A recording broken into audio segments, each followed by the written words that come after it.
Hi viewers, welcome to Politicos media. పల్లె మాట చెయ్యి చెయ్యి కలుపుదాం, చేయూతనిద్దాం కార్యక్రమానికి స్వాగతం.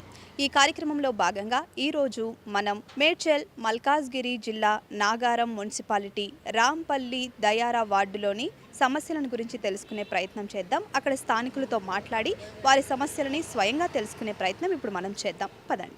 కీసర మండలం రంగారెడ్డి జిల్లా. ఇప్పుడు మీ యొక్క పింఛన్లు వస్తున్నాయి, పాత ఎండ్లే ఉన్నాయి, కొత్తగా అయితే ఏమి సమస్యలు లేవు.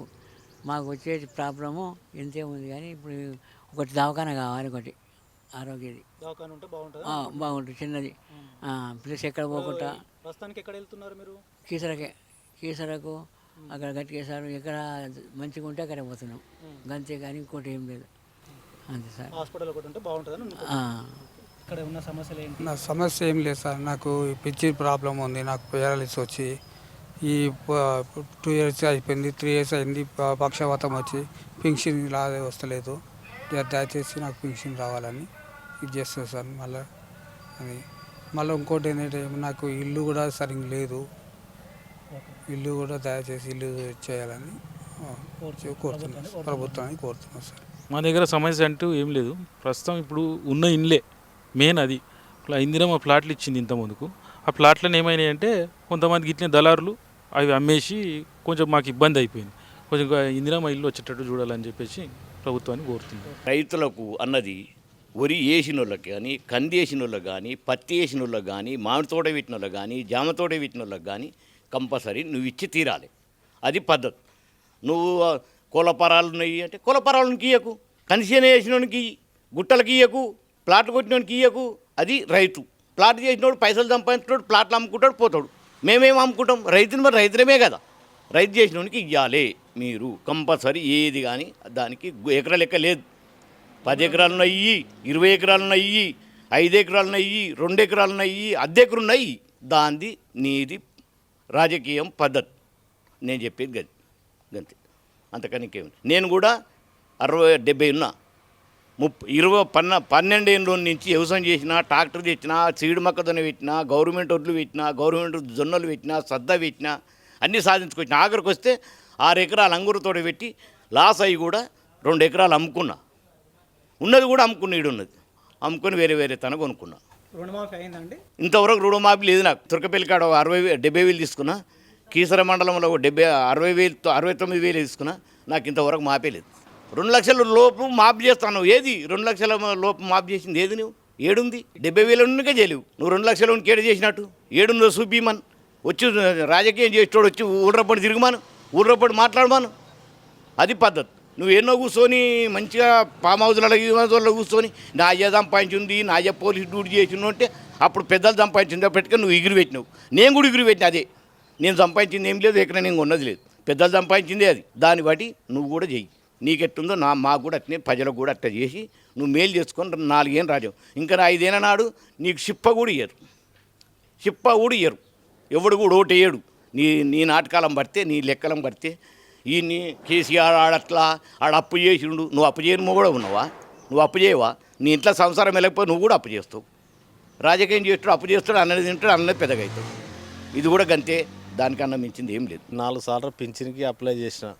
పింఛన్కి అప్లై చేస్తే ఆ పింఛన్ ఇంతవరకు రాలేదు.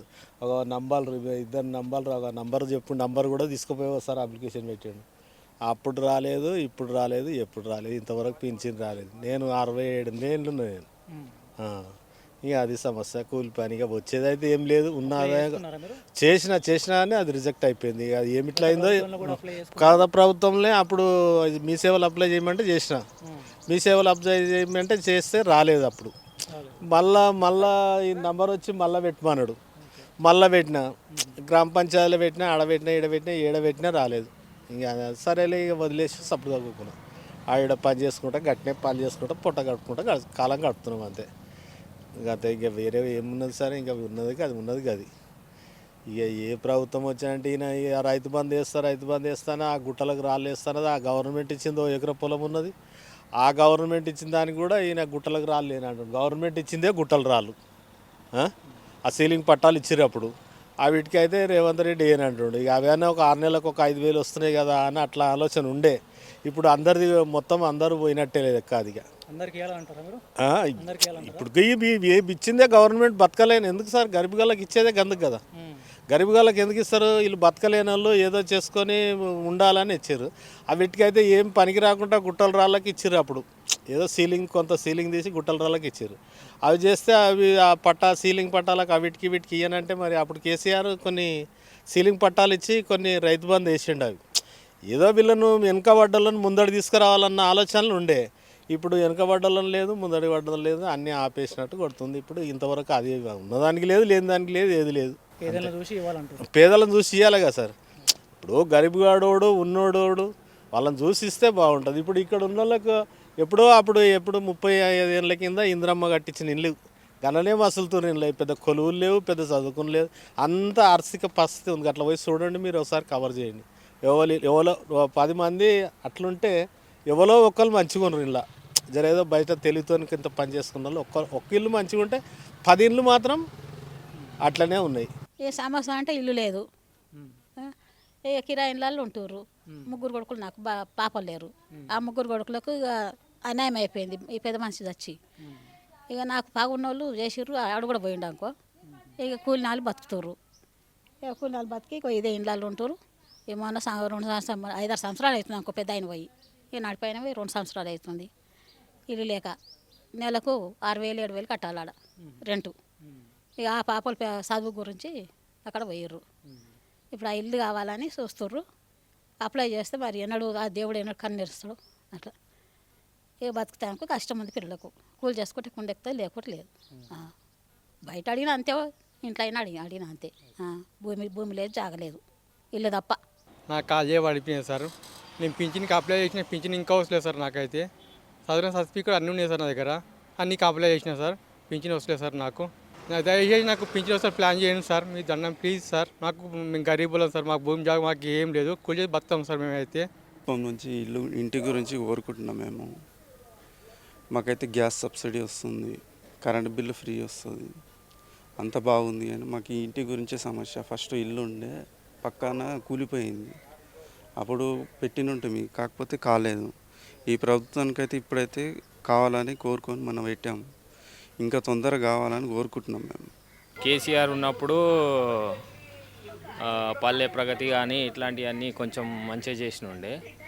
ఇప్పుడు వచ్చేసి ఈ పల్లె ప్రగతి ఇట్లాంటి ఏదైనా పాత ఇండ్లు అవి ఉంటే ఎవరు కూలగొట్టడం లేదు. మళ్ళీ ఇంకోటి అసలు మా ఊర్లో సర్పంచ్ ఎలక్షన్లు కావాలి. అసలు ఏదైనా ప్రాబ్లం ఉంది ఎవరికైనా చెప్దామంటే ఎవరు కూడా వినట్లేదు. ఇక్కడ ఏదైనా సమస్య వచ్చి ఎక్కడైనా గ్రామ పంచాయతీ ఆఫీస్ దగ్గరికి వెళ్తే వాళ్ళు మాకు అసలు ఇది విలేజ్ చుట్టుముట్టు అన్ని పొలాలే ఉన్నాయి, అయినా కానీ దీన్ని తీసుకెళ్ళి నాగారం మున్సిపాలిటీలో కలిపారు.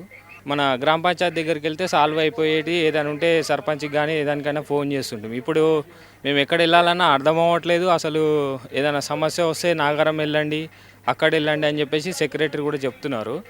అసలు ఇక్కడ ఉన్న సమస్యలు పట్టించుకునేవారు లేరు. అసలు రేవంత్ రెడ్డి వచ్చిన తర్వాత మన ముసలి వాళ్ళకైతే పెన్షన్స్ అసలే రావట్లేదని చెప్పేసి వాళ్ళు కూడా అడుగుతున్నారు.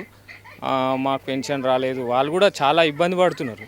మళ్ళీ రైతులు వచ్చేసి మా విలేజ్లో ఒక 100 మెంబర్స్ ఉంటే ఒక 10 మెంబర్స్కి రుణమాఫీ అయింది, మిగతా వాళ్ళకి కాలేదు. మిగతా వాళ్ళు కూడా చాలా బాధపడుతున్నారు. అయితే మళ్ళీ ఇంకోటి రైతు భరోసా ఈ టైం వరకు రావాల్సింది, కేసీఆర్ ఉన్నప్పుడు అయితే వచ్చేది.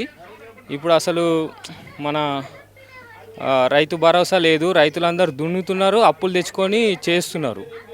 ఆ రుణమాఫీ అనేది చేసింది కానీ అది ఎంతవరకు కొంచెం కూడా సాల్వ్ కాలేదు.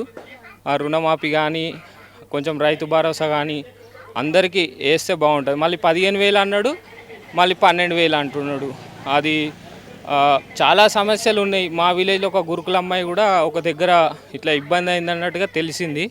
అట్లా గురుకుల పాఠశాలలో కానీ అట్లాంటి ఏమి ఇబ్బంది లేకుండా రేవంత్ రెడ్డి చూస్తే ఆయన పరిపాలన అనేది బాగుంటుంది. నా పేరు మహేందర్ అని, నేను రాంపల్లి వార్డ్ నెంబర్ను. మా గ్రామ పంచాయతీలను తీసుకుపోయి మున్సిపాల్లో మెర్జ్ చేసారు. మేము హైకోర్టులో పిటిషన్ వేసినాము. ఈ గ్రామ పంచాయతీలు డెవలప్మెంట్ లేదు, పాపులేషన్ లేదు, అంత అగ్రికల్చర్ ల్యాండ్స్ ఉన్నాయని హైకోర్టు అప్రోచ్ అయితే ఆ గవర్నమెంట్ ఒకటై ఆ కేసును తప్పుదోర పట్టించి దాన్ని అడ్డగోలుగా దాన్ని డిస్మిస్ చేసింది. కాబట్టి ఇప్పటికైనా అధికారులు దీనిపై స్పందించి మా గ్రామాలు మాకు మున్సిపల్ కలవకుండా మళ్ళా ఒక జీవో తెచ్చి మళ్ళా దీన్ని ఇంప్లిమెంట్ చేయాలని మా యొక్క అభిప్రాయం. ప్లస్ అందులో ఒకటి, ఇప్పుడు కేసీఆర్ ప్రభుత్వంలో మంచి మంచి సంక్షేమ పథకాలు చేసిరు. ఇలా కళ్యాణ్ లక్ష్మి కానీ, షాది ముబారక్ కానీ, రైతు బీమా కానీ, రైతు బంధు కానీ ఫస్ట్ దాటిందంటే పింఛన్లు వస్తుండే. ఇప్పుడు మొత్తం ప్రభుత్వానికి కొత్తగా మారడం వల్ల ప్రభుత్వం సంక్షేమ పథకాలు మొత్తం కుంటుపడిపోయినాయి. దీనిపై ఎవరికి చెప్పినా ఎవరు స్పందించడం లేదు, ఎవరికి వారు వ్యవహరిస్తున్నారు. కాబట్టి మా గ్రామాలు ఇంకా డెవలప్మెంట్ అస్సలు కాలేదు. కానీ పై అధికారులు దీనిపై తప్పుడు నివేదిక ఇచ్చి హైకోర్టులకు అప్రోచ్ అయ్యి దొంగ తీర్మానాలు ఇచ్చి దీన్ని ఏదో మసిబుసి మారేడుకాయ చేసారు. దీనిపై పూర్తి అధికారులు నివేదిక తెప్పించుకొని దీన్ని మా గ్రామ పంచాయతీలు మాకు యథావిధిగా కొనసాగించాలని నా యొక్క అభిప్రాయం. మా నాన్నమ్మ ఒక 80+90 వరకు ఉంటుందండి. బట్ ఆమెకి తెలియదు మరి ఫింగర్ ప్రింట్స్ రావట్లేదని కార్డు కొట్టేసిరు.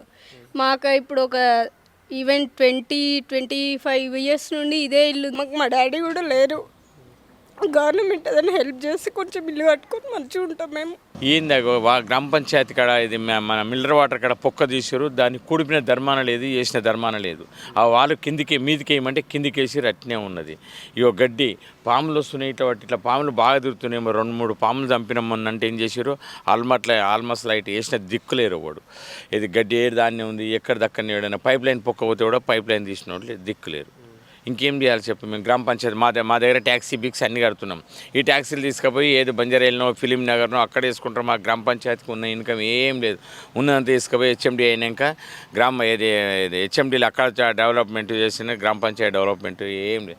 ఒక్కసారి మీరు ఊరంతా తిరిగి చూడరు, చెట్టు చేమ గీమ ఎట్లుందో ఏం సంగతి మీకు అర్థమైపోతుంది. గవర్నమెంట్ చేస్తుంది అంటే ఏం చేస్తుంది చెప్పు ఒకసారి. ఏం చేస్తలేదు, ఇక్కడి దక్కనే పెడుతున్నాయి. అన్నీ మాకు మంచిగా చేస్తేనే మంచిగా.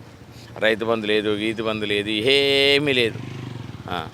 ఇది ఇస్తాము అది ఇస్తామని పేకుడే జరిగింది, కానీ ఇంతవరకు ఏమి ఇచ్చింది లేదు, పీకింది లేదు, అయినా పెట్టింది లేదు. ఏం చేస్తాం, ఆ గవర్నమెంట్ న్యాయమండి దీని మీద. గత ప్రభుత్వంలో ఉన్నాయి సీసీ రోడ్లు ఉన్నాయి, డ్రైనేజీలు ఉన్నాయి.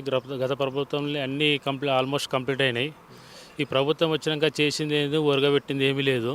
గత ప్రభుత్వం మీద దుమ్మెత్తి పోసుడు తప్ప ఈ ప్రభుత్వం చేసింది ఏం లేదు. 500 అదన్నారు, ఇదన్నారు, గ్యాస్ అన్నారు, కరెంట్ అన్నారు. 200 యూనిట్లు కరెంట్ బిల్ ఇస్తానన్నారు. అది రావట్లేదు ప్రజలకు. ఫస్ట్ ఆఫ్ ఆల్ మొత్తం మా విలేజ్ కంప్లీట్గా చూస్తే విలేజ్ వాతావరణం ఉంటుంది, పచ్చడి పొలాలతో ఉంటుంది. అందులో కూడా మేజర్గా ఎప్పుడైతే మొన్న మున్సిపల్ చేశారు, ఇప్పుడు జిహెచ్ఎంసీ చేస్తున్నారు. అది మెయిన్ ప్రధాన ఇష్యూ. ఎందుకంటే ఇక్కడ పూరి గుడిసెలు ఉన్నాయి, కంప్లీట్గా విలేజ్ వాతావరణం ఉంటుంది. మీరు ఒకసారి చూస్తే మొత్తం ప్రకృతి మంచి పచ్చదనంతో కూడుకుంది. సిటీ వాతావరణానికి డిఫరెంట్ కల్చర్ ఉంటుంది. అందులో ఒకటి ఇక్కడ సిటీలో ఉన్న ట్యాక్స్లు, ఇప్పుడు జిహెచ్ఎంసీ అయితే సిటీ ట్యాక్స్ జూబ్లీస్ అదే ట్యాక్స్ ఉంటుంది. ఇక్కడ విలేజ్ పూరి గుడిసెలో పెంకిటిల్లు ఉన్న వాతావరణంలో అదే ట్యాక్స్ వసూలు చేస్తారు. ఈ ట్యాక్స్ తీసుకపోయి సిటీలో ధనికులకు లబ్ధి చేకూర్చడానికి అయితే విలేజ్లకు ఎలాంటి ఉపయోగం లేదు. ప్రభుత్వం దృష్టికి తీసుకెళ్లాలనుకుంటున్నాము. ఇది ఒకటి ప్రభుత్వం ఇట్లా ఆలోచించి ఈ నిర్ణయం సరికాదని అనుకుంటున్నాము. మాకు కూపన్ కార్డు కొట్టేసి 10 ఏళ్ళు అవుతుంది, 35 కిలోలు వస్తుండే. ఇప్పుడు తిందామంటే కూడా బియ్యం లేవు, కొనుక్కుందామంటే కూడా బియ్యం ఇస్తలేరు. తినటానికి చాలా మాకు ఘోరం సార్. ఎందుకు కొట్టేశారు? ఎందుకంటే ఇట్లా ట్రాక్టర్ తీసుకున్నాము, పని లేదని ఆయన పేరు మీద ఉందని కొట్టేసారు. ఆ ట్రాక్టర్ పని కూడా నడుస్తలేదు. ఇప్పుడు 6 ఏళ్ళ కూలి కూడా 6-7 ఏళ్ళు అవుతుంది, ఆ ట్రాక్టర్ పని కూడా నడుస్తలేదు. ఇంటికానే ఉంటుండే ఆయన కూడా, పని దొరకక, ట్రాక్టర్ పని దొరకక కూడా. నా సమస్య, నాకు భర్త చచ్చిపోయి 9 ఏళ్ళు, నాకు పింఛన్ లేదు, నాకు గంజావులు వస్తలేరు నాయన. ఇందిరామ్మ ఇచ్చిన ఇల్లు కూలిపోతుందో ఉంటుందో తెలియదు నాయన. నేను ఇంకేం చెప్పుకుంది నాయన, నేను ఉన్నదిగా నా బతుకు ఏం లేదు. సో చూశారు కదా, రాంపల్లి దయారా వార్డులోని స్థానికులు వారి సమస్యలన్నీ కూడా చెప్పుకున్నారు. వారి సమస్యలన్నీ కూడా త్వరలోనే పరిష్కారం అవ్వాలని ఆశిస్తూ నేటి కార్యక్రమానికి సెలవు. Please subscribe to the channel and download the Politicos app from the links in the description.